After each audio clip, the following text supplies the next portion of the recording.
Assalamualaikum warahmatullahi wabarakatuh, Pak Juli. Waalaikumsalam warahmatullahi wabarakatuh. Baik, topik kita cocok bagi para masyarakat atau juga rakyat, terlebih juga pebisnis untuk memilih ujung tombak, karena topik kita, mari kita pandai memilih pemimpin atau petugas yang ahli di bidangnya dengan tujuan pekerjaan kita ini sukses dan berhasil. Mohon pencerahannya, Bapak. Alhamdulillahirabbil alamin. Wa bihi nasta'inu ala umuri dunya waddin. Wassalatu wassalamu ala asrofil anbiya'i wal mursalin wa ala alihi wa sahbihi ajma'in. Amma ba'du. Ma'asyiral muslimin rahimakumullah. Mitra Pas FM dimanapun panjenengan berada yang dirahmati Allah, mugi-mugi panjenengan tansah pinaringan sehat walafiat, pinaringan semangat untuk terus menebar kebaikan-kebaikan, untuk terus memperbaiki diri kita, wawasan kita, keikhlasan kita, agar supaya kehidupan kita tambah barokah, tambah berkualitas, sehingga apa yang menjadi cita-cita kita bisa berhasil dengan lebih baik. Ma'asyiral muslimin rahimakumullah. Topik ini sengaja kita sampaikan, dan begitu luasnya pengalaman kita ini, begitu banyaknya orang tidak menyadari dan memahami betapa pentingnya kita memilih pemimpin atau memilih petugas atau memilih SDM kita atau memilih orang kepercayaan kita yang memang betul-betul menguasai permasalahan, yang betul-betul memiliki karakter kepemimpinan yang baik, dan itu kalau kita lihat ya dia cukup ahli di bidangnya. Dan kalau kita bicara tentang pekerjaan, dia orang yang profesional, orang yang menguasai, dan dia passion di dalam pekerjaan atau bidang yang ditekuni itu. Orang profesional, orang yang ahlinya ini tentu kalau di dalam Islam karakter dasarnya sidik, amanah, tabligh, fatonah. Jadi dia harus jujur, jejak, lurus, ikhlas. Dalam karakter jiwanya itu selalu menjunjung kebenaran di atas segalanya, menjunjung akhlak karimah di atas segalanya. Kemudian dia amanah, sangat bertanggung jawab, sangat dipercaya untuk mengemban tugas-tugas yang dilakukannya dengan sebaik mungkin. Kemudian dia berkomunikasi, mengkader timnya, mengkader berbagai yang terkait, agar supaya on the track, baik aturan-aturan dan sebagainya. Dia akan membuat aturan ini tabligh, fungsi tabligh, menyampaikan sekaligus mengkader, memframing atau mengkondisikan segala sesuatu yang benar, yang sesuai dengan sasaran yang kita inginkan untuk terpahami, tersampaikan, termotivasi mereka untuk bergerak bersama-sama menuju yang kita harapkan. Kemudian fatona, yaitu kita pandai-pandai untuk problem solving, melihat masalah, mencoba mendalaminya, kemudian berusaha untuk memecahkan yang paling cocok di situ, yang terbaik maksudnya. Itu tergantung dari kondisinya, tergantung kompleksitasnya, tergantung timingnya, dan seterusnya. Maka orang yang seperti ini itu cikal bakal orang yang profesional, orang yang mengacu kepada akal sehat, menggunakan manajemen objektif, menggunakan data-data yang informasi-informasi yang sangat relevan dan akurat, sehingga di dalam memecahkan masalah itu akan lebih efektif, akan lebih efisien dan berdaya guna.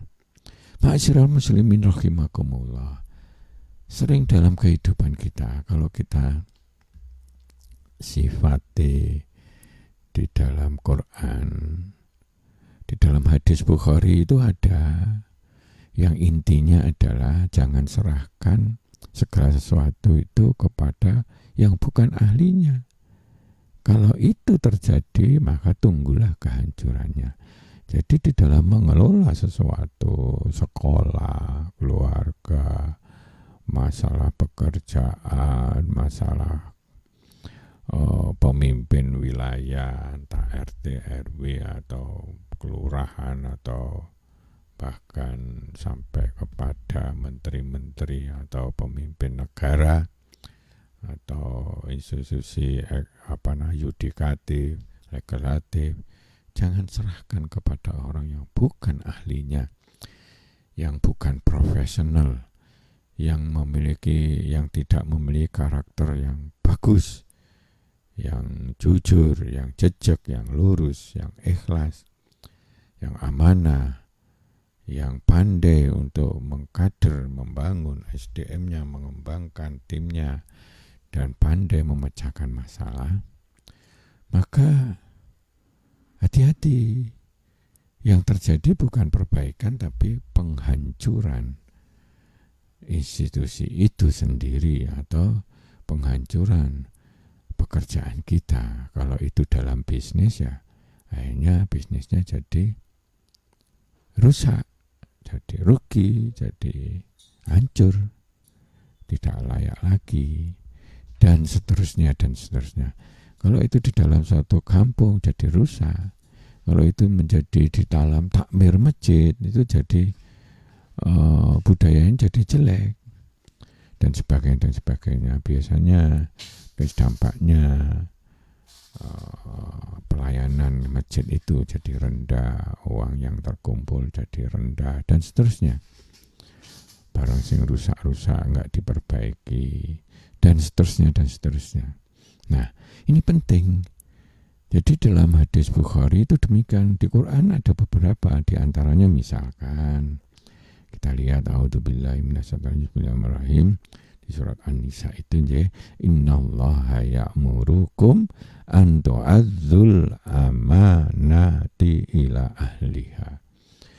Jadi sungguhnya Allah itu menuntunkan kepada kita agar menyerahkan segala jenis amanah, pekerjaan, tugas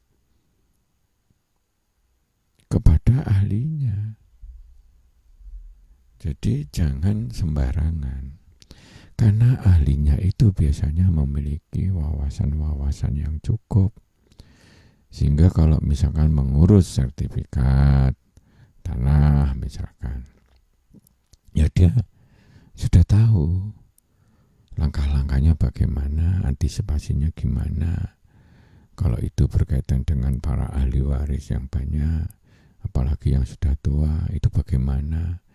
Ya, begitu diurus selesai, ada yang meninggal, ganti nanti harus ngurusi lagi dengan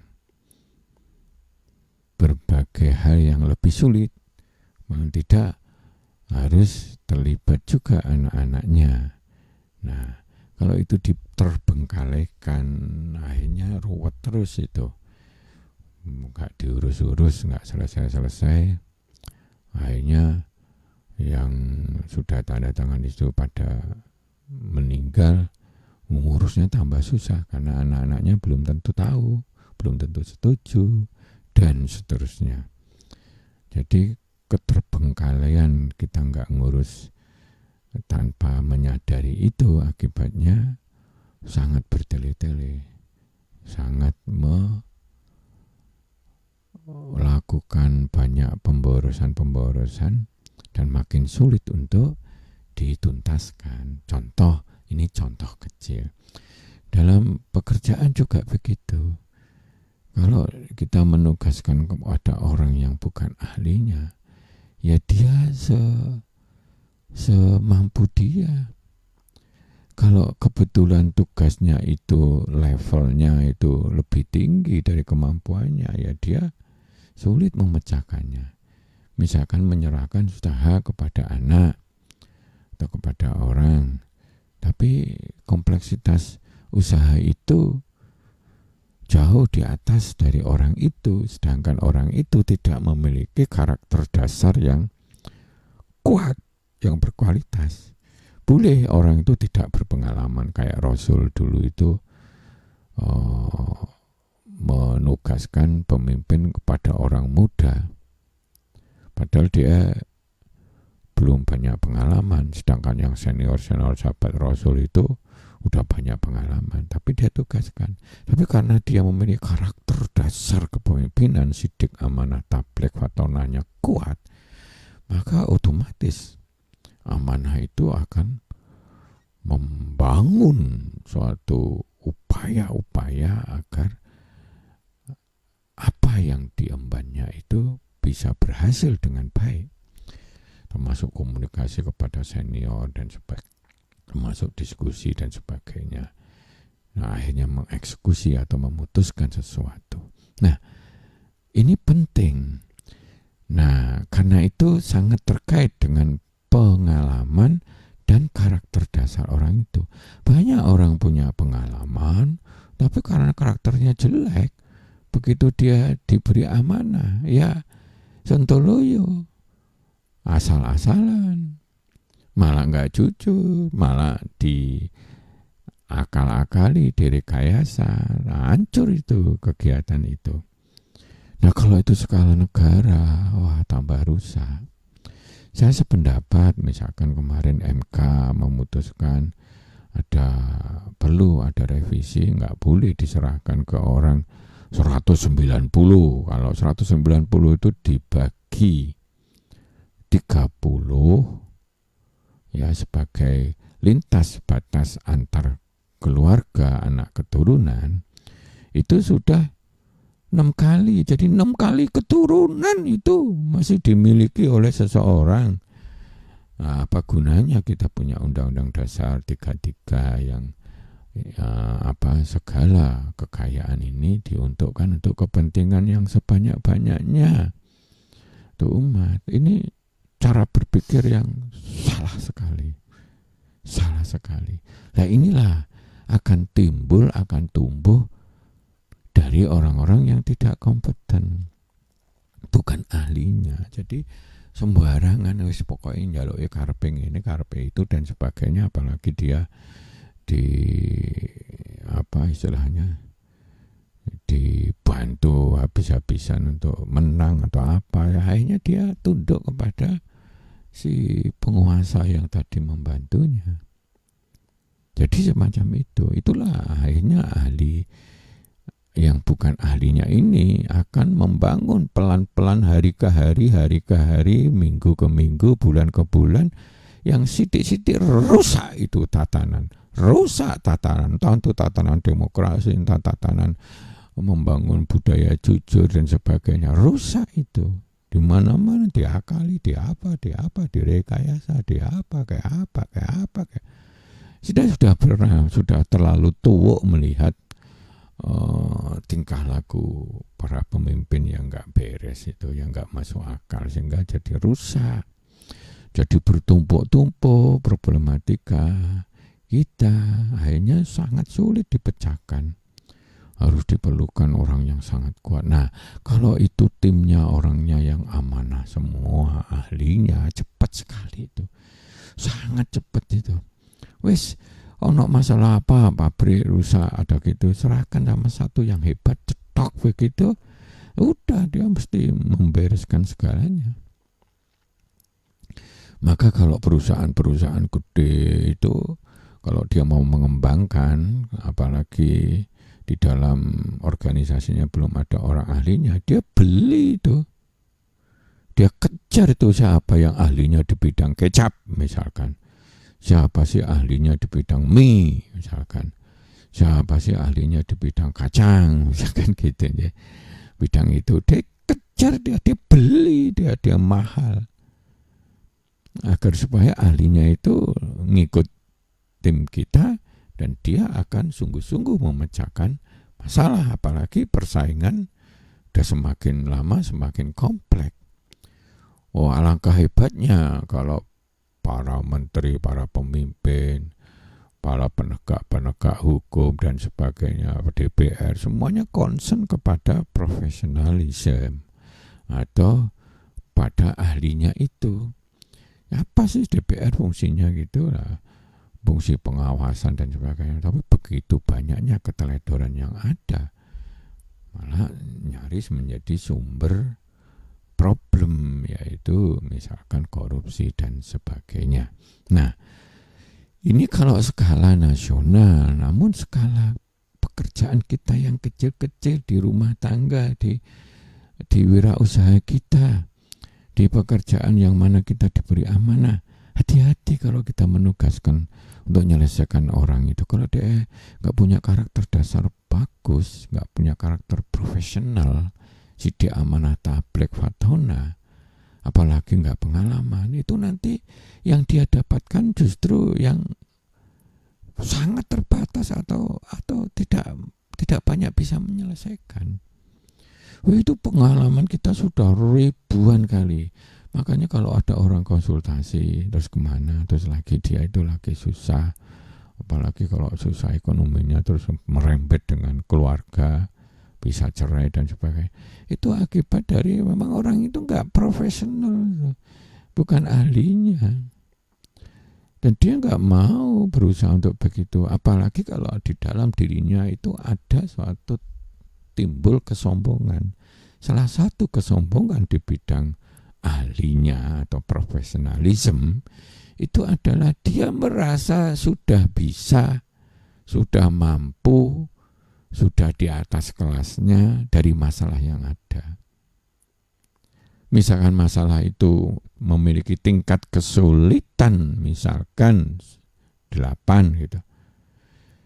Kenyataannya dia itu punya kemampuan cuma 5. Dia merasa saya sudah 10 kok. Aku kok dan sebagainya.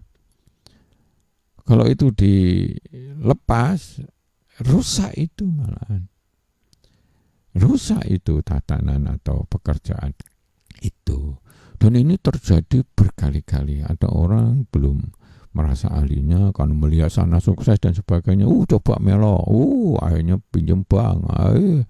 Ya, dia sendiri belum menguasai problematika yang ada. Kalau memang ada kasus itu, pemecahannya harus dimulailah dari kecil. Upgrade lah diri kita. Salah satu upgrade-nya itu coba cari ahlinya, second opinion. Cari ahlinya, kalau ada ahlinya ya disuruh mengerjakan itu. Atau kita punya second opinion, tanya kepada orang-orang ahlinya. Walaupun dia mungkin nggak mau, tapi memberikan saran-saran yang bagus kepada kita. Ini ribuan kasus ini yang membuat rumit, membuat pekerjaan ini, membuat bisnis kita jadi rusak, puntel, akhirnya merusak keluarga kita dan sebagainya dan sebagainya. Nah, banyak sekali orang konsultasi terus saya menyimpulkan gitu. Misalkan dia pinjam bank karena memang wawasannya sedikit. Pinjam banknya misalkan 400 juta, yang dipakai cuma 100, yang 300 untuk ngedekne omah ben ketok mentereng hebat. Padahal kebutuhan bisnisnya pengembangan itu gak cukup cuma 100. Contoh gitu, akhirnya rusak, akhirnya ujung-ujungnya bulet itu. Akhirnya malah rumah-rumahnya tergadaikan dan dilelang dan sebagainya. Nah, pengalaman-pengalaman ini menunjukkan, ayo setiap pekerjaan kita harus memilih orang yang tepat. Orang yang tepat belum tentu dia yang sudah pengalaman, tapi orang yang profesional, memiliki passion yang tinggi, memiliki jiwa kepemimpinan yang tinggi, sidik amanah tablek watona. Nah, yang lebih bagus kalau dia punya pengalaman. Nah, enak itu. Dia juga punya karakter dasar bagus, profesional, dan dia memang sudah pengalaman menguasai. Biasanya cepat sekali itu menyelesaikan banyak masalah yang ada. Karena kita sekarang makin kompleks. Tidak mudah sekarang itu kita mengelola sesuatu di tempat yang sudah kompleksitasnya tinggi, termasuk daya beli yang rendah, banyak pengangguran, persaingan makin ketat. Apalagi misalkan pajak-pajak makin ini, ya kita bersyukur ada menteri yang dia tidak fokus untuk meningkatkan pajak tok aja. Nah, itu orang tambah terbebani, tidak karo-karuan. Ya kapan perekonomian kita bisa sehat? Dia mencari cara alternatif lain selain masalah pajak. Nah, itu yang menurut saya lebih rasional itu. Karena banyak sekali duit-duit yang nganggur, duit-duit dikorupsi, duit-duit dikemplang, duit-duit ini yang sebetulnya ribuan triliun kalau mau dihitung gitu loh. Jadi akhirnya bisa membuat ekonomi bisa lebih sehat. Harapannya seperti itu, mudah-mudahan. Nah, kembali ke tadi, ini skala mikro di keluarga, di pekerjaan kita, di dalam bisnis kita dan sebagainya. Mari, kalau belum punya ahlinya, ya kita harus mengupgrade diri. Harus ada training kayak wawasan pembinaan terus-menerus sehingga kita bisa mengupgrade kualitas kompetensi kita, keahlian kita maksudnya. Atau kita cari orang yang memang ahli di bidangnya, tapi jangan ahli dalam artian pengalaman, tapi memang orang profesional di mana karakternya sidik amanah tablek plus dia punya pengalaman. Kalau toh tidak, kita harus pandai konsultasi ke sana ke sini, konsultasi kepada orang ahlinya sehingga kita punya inspirasi atau masukan-masukan yang baik untuk kita ambil keputusan. Itu solusinya. Tapi orang nggak mau, wegah orang konsultasi, wegah kadang-kadang orang itu mengupgrade diri dan sebagainya. Malah rumongso dia wis hebat, problematikanya skalanya 8, tapi dia sakjane masih skalanya kemampuan 5, tapi dia rumongso wis 10. Nah, ini yang paling banyak terjadi dan akhirnya rusak malahan. Karena apa? Karena wawasan yang terbatas, konsekuensinya begitu banyaknya sekali. Lagi melihat problem aja bisa salah. Lagi memecahkan bisa salah. Lagi memutuskan banyak yang salah. Akhirnya tambah rusak. Ini kalau skala di negara, betul ya. Itu kan kalau mau jujur aja. Mudah-mudahan ke depan ada konsistensi. Kita memilih pemimpin, memilih tim elit-elit yang memang profesional di bidangnya, sehingga secara continuing improvementnya itu jalan. Dan kalau bisa antar pemimpin itu ada kesinambungan, ada pengertian kesinambungan yang mau menyukseskan gitu. Bukan terus kalau sudah nggak memimpin dielek-elek terus ditabok-tabok dan sebagainya. Yang kurang baik harus jujur, kita harus sampai jangan ditutup-tutupi. Hebat aja karena dia sudah dibantu, terus yang membantu itu dilem, terus dilindungi, terus ditutup-tutupi, terus itu rusak, itu nggak benar. Kebenaran itu harus ditegakkan, bukan pilih-pilih kasih terus kemudian ditutup-tutupi karena dia dulu membantu kita, umpamanya seperti itu. Itu cara berpikir yang tidak islami. Akhirnya rusak, tatanan jadi rusak. Nah, karena itulah mari saya ingin menekankan, di Quran juga sudah ada instruksi Allah untuk kita menyerahkan segala sesuatu amanah ini kepada ahlinya. Dan ada hadis kalau kita menyerahkan kepada bukan ahlinya, tunggulah kehancurannya. Dan itu menyakitkan banyak orang. Terutama kalau di dalam urusan bermasyarakat itu wong-wong cilik-cilik itu yang jadi korban. Jadi ini ya, itu memprihatinkan. Maka mari pada kesempatan yang baik ini, mari kita ikuti tuntunan Allah. Karena tuntunan Allah itulah yang terbaik untuk mengelola kehidupan di dunia ini. Karena Allah lah yang menciptakan semuanya itu. Allah mengetahui karakter-karakter yang berkembang semua manusia ini.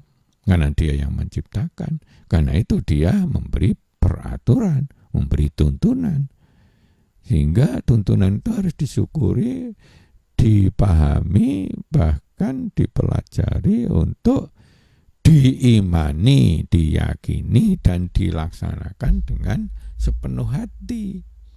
Sehingga iman dan amal soleh itu menyatu di dalam pikiran kita, biasanya akan menghasilkan sesuatu yang bermanfaat, sesuatu yang baik, yang berguna, dan sebagainya.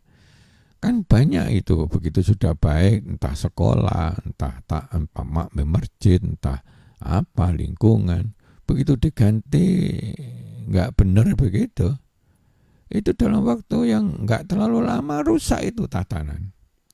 Wah, misalkan di masjid, ngente, tabungannya dipakai apa, akhirnya orang nggak percaya, terus lama-lama rusak kepercayaan itu.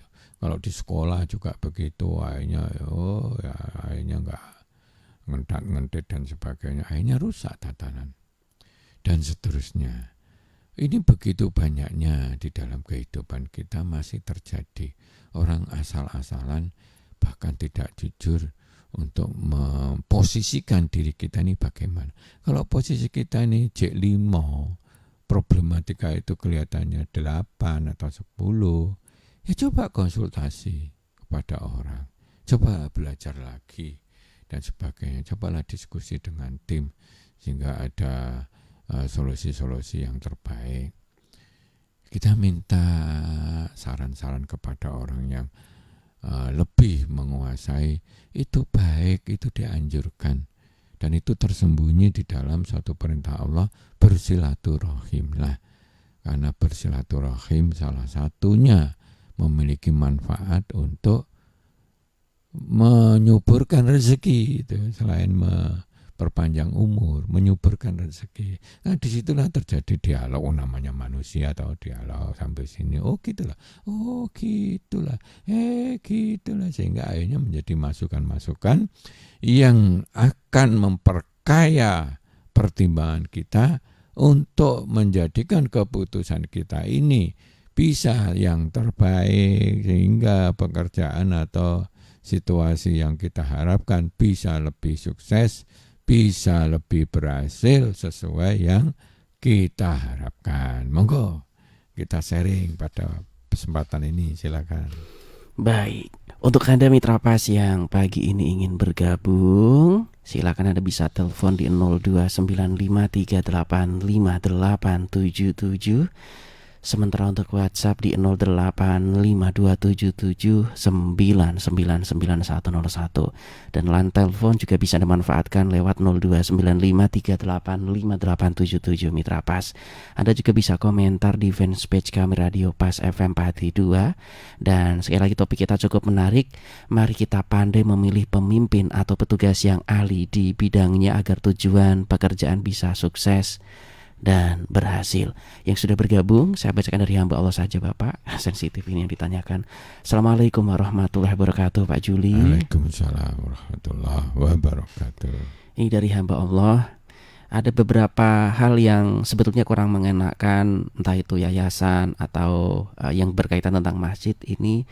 Ada beberapa hal yang dipilih ini justru yang berkaitan tentang adanya keluarga, sehingga kepentingan, bisa dikatakan kepentingan umat ini untuk ajar titis Bapak. Ada beberapa kebijakan-kebijakan karena dipegang orang yang sedang kenaon atau belajar, sehingga ini membuat kemajuan jadi mandul 1 atau 2 tahun, kemudian tahun ketiga baru sedikit berhasil. Ini bagaimana dari hamba Allah saja sensitif ini pencerahannya Bapak? Ya, itu sering terjadi. Yang penting itu kan kalau mengelola sesuatu yang sifatnya non keuntungan, apalagi di situ kita tidak ada gaji secara rutin kepada semua pengurusnya, misalkan takmir masjid dan sebagainya, itu kan biasanya nggak ada gaji itu secara umum. Paling-paling pada saat hari raya itu ada tali AC sekedarnya, baik yang azan ataupun yang khotib itu kan biasanya ya sekedar untuk memberikan tali AC begitu. Nah, yang terpenting di situ terjadi proses manajemen. Nah, termasuk memilih pemimpin ya yang memang punya waktu, punya jiwa kepemimpinan yang baik, bisa berkomunikasi dengan baik. Sehingga belum tentu dia harus ahlinya, tapi dia memiliki jiwa amanah. Dia juga jujur, benar, dia belum tahu ya, dia merasa juga belum tahu, terus dia amanah, ingin menunaikan tugasnya dengan baik, kemudian dia berusaha untuk memecahkannya walaupun tidak harus dari kemampuannya. Dia bisa diskusi dengan tim atau tanya-tanya sana, tanya-tanya sini dan sebagainya. Nah, yang penting di dalam jamaah itu atau pengurus itu harus dibangun juga suatu meeting of mind-nya itu harus dikondisikan dengan kondisi akal sehat, seperti itu. Nah, kalau sudah kadung terjadi terus ewah pakai ewah, ya sudah, pada saat nanti tim ada pembicaraan ya carilah masukan-masukan yang baik. Kalau perlu ada manggil orang untuk memberikan pencerahan kalau terhadap kasus tertentu, atau kita sarankan untuk meminta konsultasi kepada orang, misalnya dari ahli bangunan ya, yang biasa pemborong dan sebagainya, sehingga dia tahu budgetnya dan seterusnya. Nah, jadi seperti itu. Begitu sudah nanti selesai tahapan kepengurusan, coba cari yang lebih baik lagi. Sebab ada orang yang memang pengalaman banyak dan sebagainya, tapi waktunya itu hampir tidak ada, sibuknya luar biasa, megang banyak organisasi sana sini, ya itu juga kadang-kadang kurang efektif. Lebih baik yang orang yang amanah, yang pengen memang dia itu jujur amanah, punya ini, tapi bisa punya akal sehat dan sebagainya, bisa ngajak untuk kerjasama, akhirnya terjadilah suatu diskusi-diskusi dalam pengambilan keputusan. Nah, kalau hasil diskusi itu orang banyak, biasanya tentu lebih baik. Jadi seperti itu. Nah, itu sebagai sebuah saran saja, karena kejadian gini tidak hanya mung di takmir atau di sekolah dan sebagainya, tapi di banyak hal, sekali lagi banyak hal, termasuk di dalam bisnis yang dikelola keluarga. Kalau hati-hati kalau namanya anaknya yang sebetulnya sangat tidak mampu terus diupayakan untuk memegang posisi yang pengambil keputusan tertinggi, nanti bisa rusak itu. Harus didampingi menjadi tim apa-apa sehingga menjadi tim yang kokoh. Karena itu memang pola-pola berpikir personal itu kalau memang ada yang kuat itu baik, nggak masalah. Tapi begitu sulit mencari orang personal yang sifatnya sangat mumpuni, maka kekuatan itu harus bertumpu kepada tim yang benar tentunya. Jadi seperti itu, karena akhirnya satu sama lain saling memperkuat atau bersinergi. Jadi seperti itu. Dan memang sulit mencari orang yang menguasai banyak masalah di suatu komunitas atau satu pekerjaan tertentu yang dia sangat mumpuni. Itu enggak mudah. Sekali lagi enggak mudah, karena itu kalau model takmir, model pengurus sekolah atau TK di mana di situ ada yayasan atau apa, yaitu kita sering-sering mengandalkan tim. Nah, tim ini harus sehat. Nah, karena itu butuh pencerahan, ikut pengajian sana, ikut sini, memanggil orang dan sebagainya. Saya sering disuruh dipanggil kemana-mana begitu, untuk paling tidak menjadi salah satu narasumber untuk memperkuat suatu wawasan mereka. Jadi seperti itu. Pernah seperti di Semarang itu semua orangnya, gurunya, pekerjaannya, terus klerikernya, TU-nya dan sebagainya ngumpul sampai 400 orang itu. Kita diminta untuk memberi topik tertentu, misalkan seperti itu. Nambah wawasan sidik-sidik kayak gitu itu menjadi bagian untuk meningkatkan kualitas bersama. Dan itu kalau perlu ada pencerahan dari luar, nggak ada salahnya. Mungkin ada kenalan kita dan sebagainya yang cukup ini, atau mungkin kita kunjungan. Ayo kunjungan nenggone Joko Karian kayak, atau kunjungan kemana yang kita eloe. Api begitu, sehingga dari situ dia melihat sendiri, dapat cerita, dapat dialog dan sebagainya, sehingga nambah wawasan itu. Salah satu yang mempercepat untuk meningkatkan wawasan sebuah tim itu kunjungan, studi banding coronino kepada orang pada institusi yang sama yang memang lebih berkualitas begitu. Oh, di sana tuh gitu toh. Oh, gitu. Oh, gitu, dan seterusnya aja.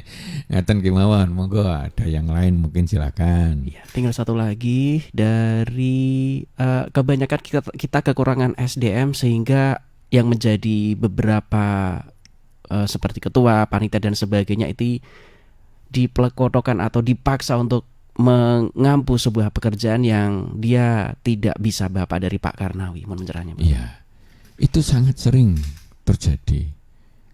Ada yang perlu dicerahkan, ya, bahwa umat kita ini itu belum concern terhadap program pengembangan SDM, belum concern itu. Cenderung terbiarkan secara alami. Lah kalau alami, apalagi itu bersifat non-profit ya, nggak digaji atau apa, itu ya alami begitu. Ketemu wong sing jos gitu ya akhirnya bagus, ketemu sing nggak jos itu ya akhirnya nggak bagus. Terjadi pergantian karena sudah tua, akhirnya nggak ada pengkaderan. Padahal itu suatu proses yang perlu disadari di dalam sebuah komunitas apapun dia. Entah di urusan masjid, di urusan sekolah, ya terutama sekolah itu ya. Kan sekolah-sekolah swasta itu banyak yang maju, tapi sekaligus banyak juga, malah lebih banyak yang memprihatinkan seperti itu. Nah karena itu kesadaran membangun kualitas SDM itu harus digembar-gemborkan harusnya. Seperti kalau orang gembar-gemborkan, ada tahfiz itu di mana-mana, ada pondok tahfiz, itu bagus-bagus itu, kan bagus itu tau gitu. Oh sekarang kalau ada Jumat apa itu Jumat berkah, banyak sekarang masjid itu terbiasa untuk itu gitu loh.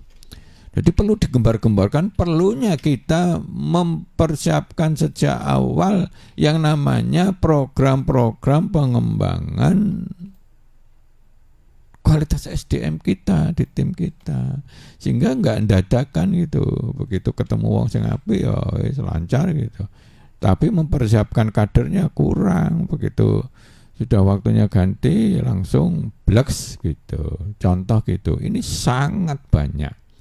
Karena itu salah satunya kajian manajemen Islam ini titik-titik itu nggak bisa. Kadang-kadang orang itu pengennya cepet langsung blok, langsung hebat gitu, nggak bisa. Ya titik, kasih wawasan ini. Lama-lama wawasannya banyak. Sambil dia learning by doing, praktek di lapangan terus gitu, akhirnya matang dia, gitu lah. Nah, inilah yang menurut saya hal yang paling memprihatinkan, bukan paling, menjadi salah satu yang memprihatinkan di dalam umat kita, yaitu program-program pengembangan kualitas manusia ini masih sekedar asal, ya pengajian ikut ya sana ikut sini, topiknya tidak terprogram dengan baik atau apa, tidak modul-modul gitu, ya wes itu pun yang melok pengajian kadang-kadang mung sidik dan sebagainya, ya wes. Jadi ilmu Allah yang begitu luar biasanya di Quran, di hadis dan itu dan sebagainya, itu seperti kayak angin lalu aja itu. Sapa sing pengen tenanan ya iya, sing nggak pengen ya wis. Tidak ada suatu program yang sangat intensif.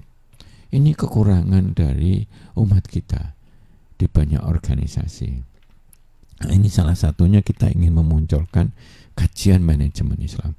Ben ono mambu-mambune manajemen ya. Manajemen itu seni dan ilmu untuk mengelola sesuatu yang sumber dayanya terbatas agar supaya apa yang kita cita-citakan itu step by step berhasil kita